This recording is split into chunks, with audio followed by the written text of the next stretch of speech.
Hi Pisces! Welcome po sa ating channel at ito ay inyong daily gabay tarot reading for October 25, 2024.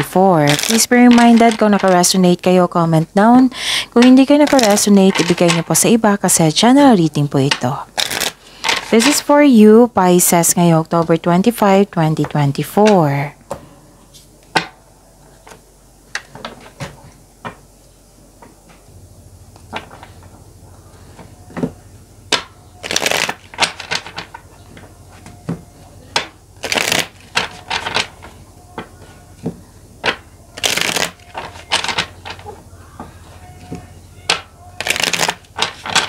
Para po ito sa inyo, Pisces, ngayong October 25, 2024. Maraming salamat po sa inyong patuloy na suporta at maraming salamat din po sa mga hindi nag-skip ng ads.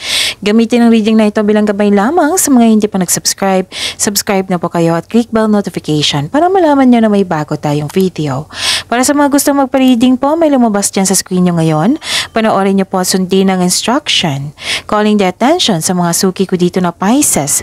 Open na po ang inyong monthly gabay tarot reading for October 2024. May 6 months from now reading tayo at love life reading po, so message me Pisces for schedule. Maraming salamat po.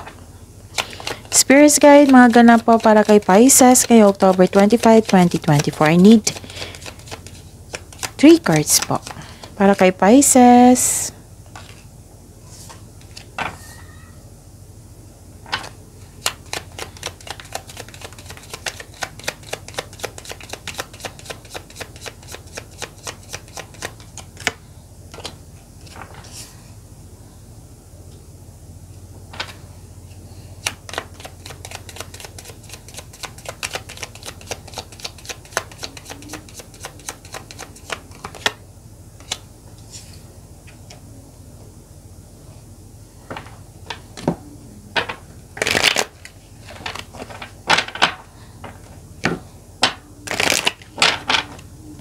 Spirits guide, mga mensahe po para kay Pisces kay October 25, 2024.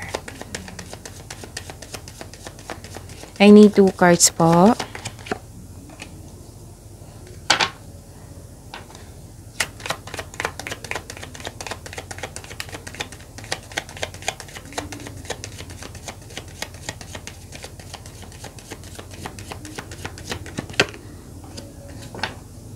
Okay. Pisces, ngayong October 25, 2024, may nakita ako ditong offer. Offer. Nag-uusap kayo ng isang tao. Sa isang tao, nag-uusap kayo tapos may kasunduan. May promises. Pwedeng kakasagot lang sa'yo. Kakasagot mo lang sa kanya. Pwedeng kakapasok nyo lang sa relasyon. Pwede din ito sa career and money nyo na may signing of contract, may nag-promise kayo, nagkaroon ng deal. Pwede hindi lang ito, pwede din walang ganap na kontrata, kundi nagkaroon kayo ng promise sa isang tao. Yung nagkasundo kayo, nagkaroon ng deal, o sige, kita tayo ngayon. No, o sige, deal yan ha, promise yan, ganon. Pwedeng ganon. Pero may nakita talaga akong kontrata dito. Pwedeng sa career and money to, nagkasundo kayo. Tapos, pwedeng proposal, literal na proposal to na yung engagement, tinanggap mo. Nagkaroon ng long-term promises, pwedeng may kasal ngayon or kinasal, Pisces. Basta may ganap na offer sa iyo, na nagkasundo kayong dalawa. Nakita ko rin dito, may nalaman kayong sikreto. Oo, may nalaman kayong sekreto. Pwedeng sa pagsaliksik mo, pag-investigate mo. Diyan, nalaman mo yung sekreto. Tapos, may binabasa kayo ditong libro, document. Basta may binabasa kayo para may matukukuha kayong learnings, knowledge. Tapos, nag-uusap kayo ng isang tao na pwedeng kapatid mo ito or kaibigan na para mo ring kapatid na nag-uusap kayo. At saka nag-uusap kayo, tapos you're very excited sa pag-uusap nyo. Tapos ang sabi ng card dito, umiwas po daw kayo. Yung may chismis kasi, may nalaman kayong chismis, may nalaman kayong na balita. Pero Wag kayong agad maniwala sa inyo sa chismis. Alamin nyo muna kung totoo ba yan or hindi. Okay? So, yun. Ang mensahe po, Pisces. Voyage of the heart, love flows through you and to you. So, love is blooming. And fog in. Go slow and take time. Take your time and go slow lang po. Huwag niyong i-rush. Huwag kayong mag-rush. Huwag kayong magmadali. Relax lang. Spirits guide.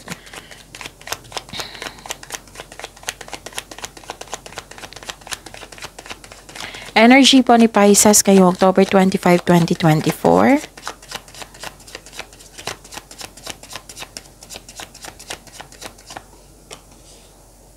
And the clarification of this card po.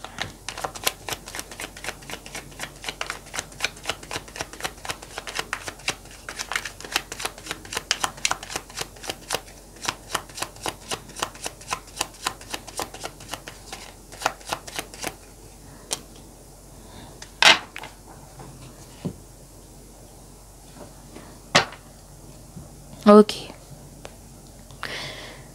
Sa mga may oras dyan, Pisces, kung gusto nyo po panoorin nyo po yung last 4 days kabay tarot reading nyo po. Like for example, napanood nyo ito ngayong October 25, 2024. Panoorin nyo po yung 24, 23, 22, 21.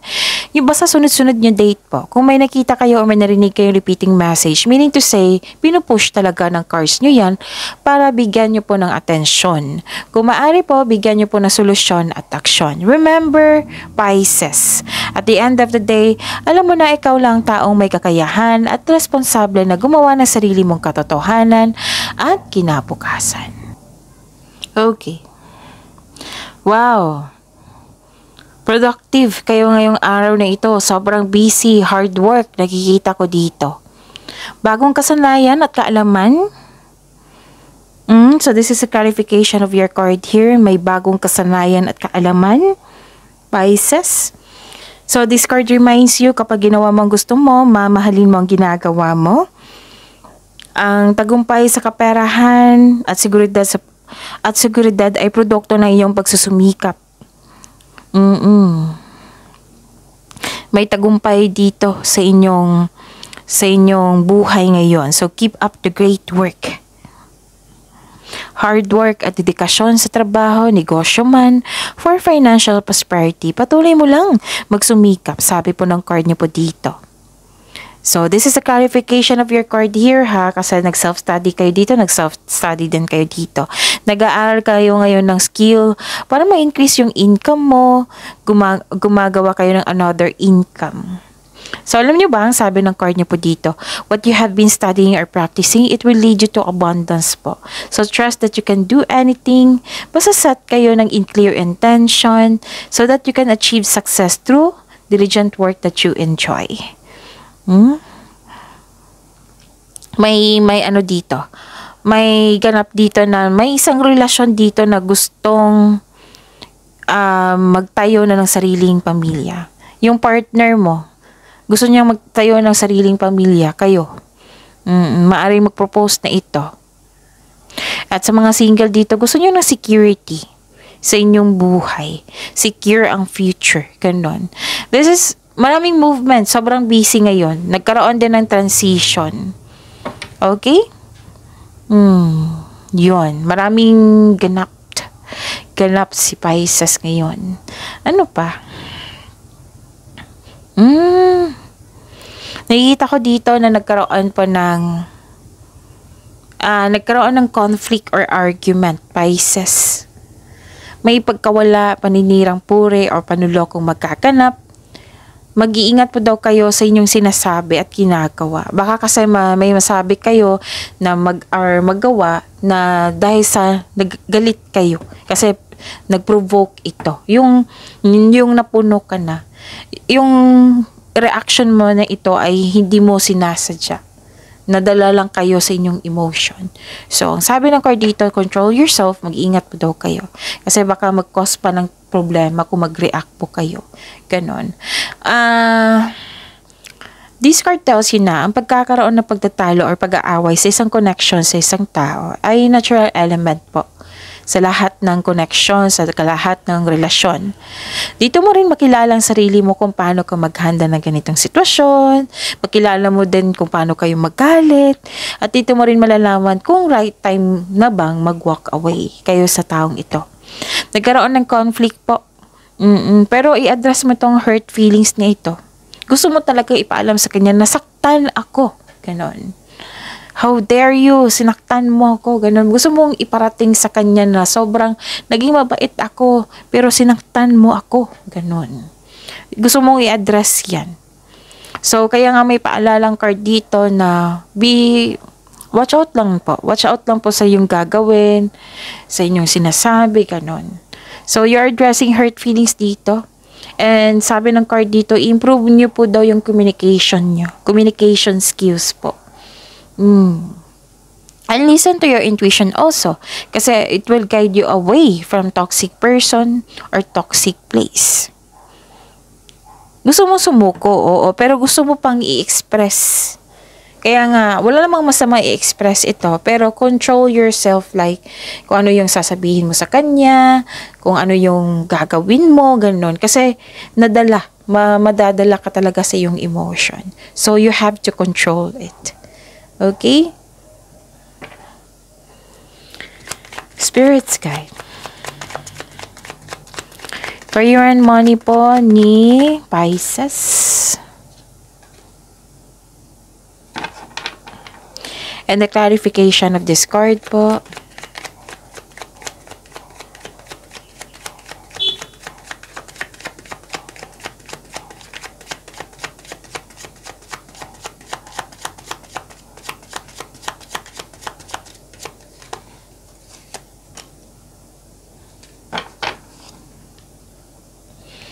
Okay.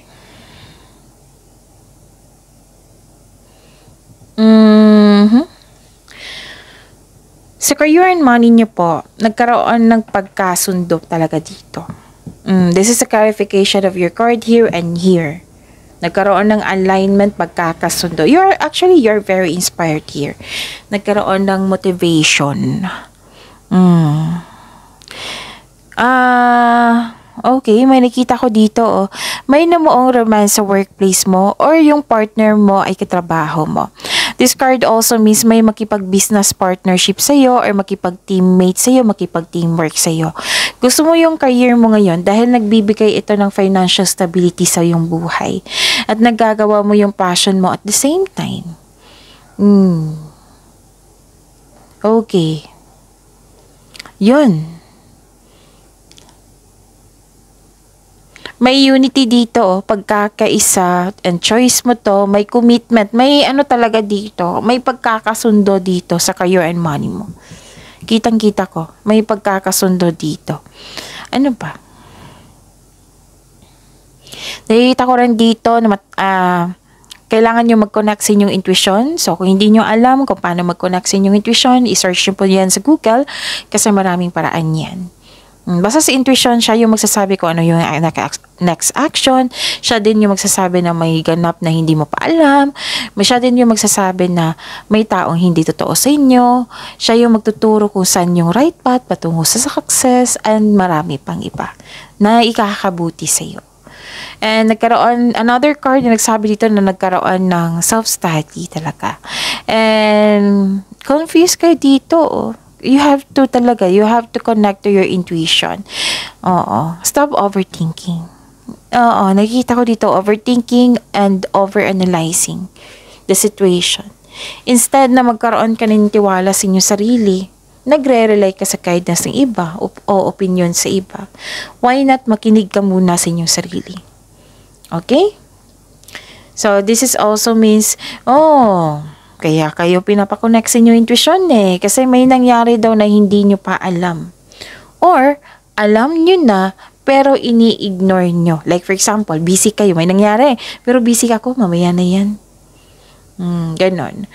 Naging kampante kayo, pero kailangan nyo malaman, kailangan nyo bigyan ng atensyon. Okay? Parang tumanggi ka dito, hindi niya magagawa yan. Ganon. May ganap na ganyan. Okay? So, kailangan give attention talaga ang kailangan dito. Spirits guide. Wow, kita nyo yun? So, sunod-sunod lumipad. So, nag-overthink talaga kayo ngayon. So, you should stop overthinking. Okay, Pisces.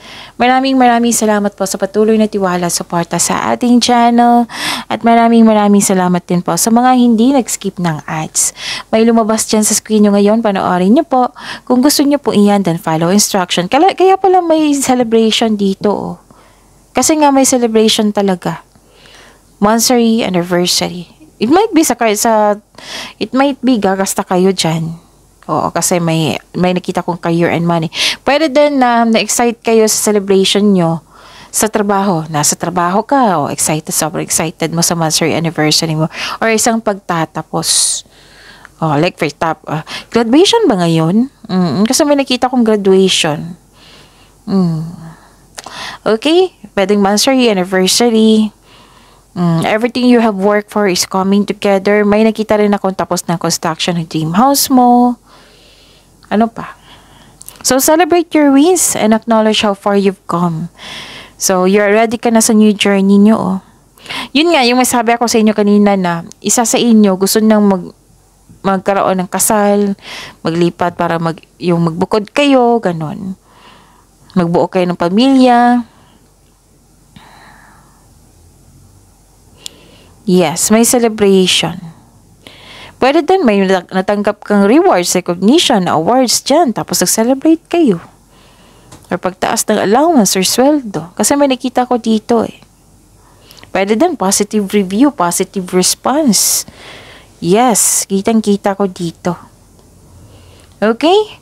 Kasi you are reaping rewards dito eh. Nagkaroon ng accomplishment, success. This is success ha. This is also perfection. Yes. Ano pa? Nakikita ko dito, parang naghihintay kayo.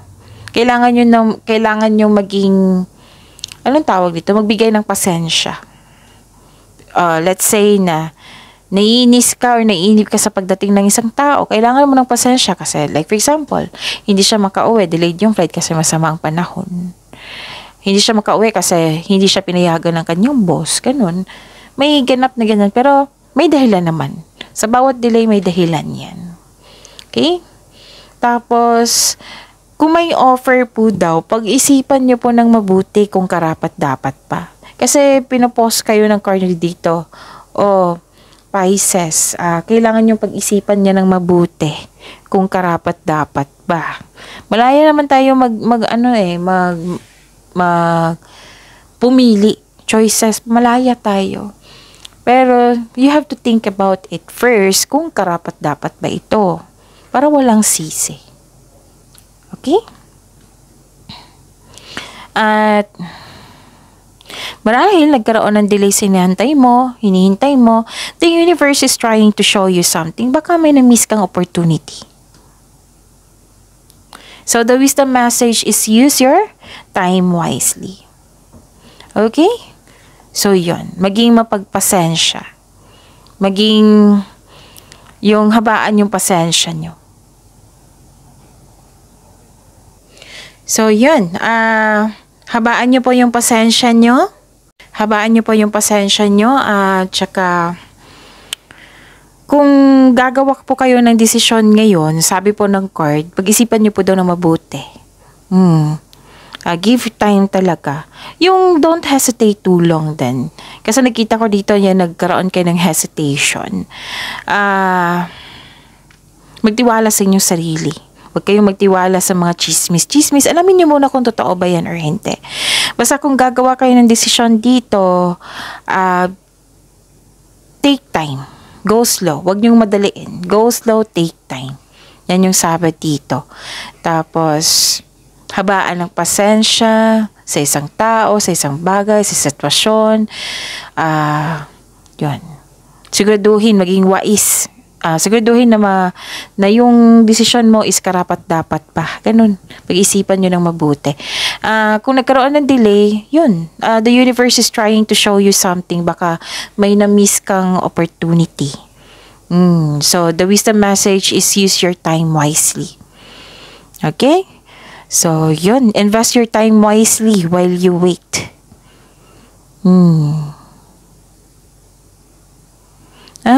Ang ilan sa inyo dito gusto nyo talagang magkaroon ng yung may patutunguhan ng inyong connection sa isang tao, yung relasyon nyo. Gusto mo ng kasal, gusto mo nang magkaroon kayo ng, basta may ganap sa inyong relasyon. May ganyan nagganap. Okay? Okay, puno ng pagmamahal ngayon, love is blooming. So, I think nasabi ko na lahat. Pagyamanin niyo po yung blessings na binigay sa inyo, Pisces. Okay? See you tomorrow. Please like, subscribe, and click the button for notification para updated po kayo sa daily tarot reading natin. Maraming salamat po.